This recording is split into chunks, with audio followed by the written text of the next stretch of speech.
హైదరాబాద్ లో కల్తీ కల్లు ఘటనపై ప్రభుత్వం ఈ రోజు సమీక్ష నిర్వహిస్తోంది. రాష్ట్ర వైద్య ఆరోగ్య శాఖ మంత్రి దామోదర్ రాజ్ నరసింహ ఈ ఉదయం సచివాలయంలో ఉన్నత స్థాయి సమీక్ష జరుపుతున్నారు. ఈ సమావేశానికి వైద్య శాఖ అధికారులతో పాటు నిమ్స్, గాంధీ ఆసుపత్రుల సూపరింటెండెంట్లు, జిల్లా వైద్య ఆరోగ్య శాఖ అధికారులు హాజరయ్యారు. కల్తీ కల్లు ఘటనలో మృతుల సంఖ్య పెరుగుతుండటంతో పాటు పలువురు తీవ్ర అస్వస్థతకు గురవడంపై ప్రభుత్వం ఆందోళన వ్యక్తం చేస్తోంది. ఈ సమావేశంలో కల్తీ కల్లు బాధితులకు అందుతున్న చికిత్స గురించి మంత్రి అధికారులను అడిగి తెలుసుకున్నారు. విషమంగా ఉన్న బాధితులకు మెరుగైన చికిత్స అందించాలని ఆదేశించారు.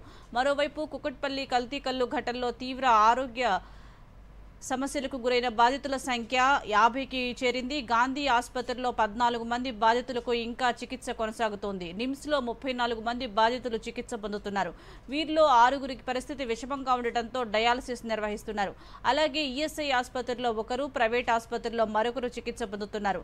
ఇక కల్తీ మద్యం తాగి మృతి చెందిన వారి సంఖ్య 9కి పెరిగింది. మృతుల వివరాలను ప్రభుత్వం అధికారికంగా ప్రకటించాల్సి ఉంది.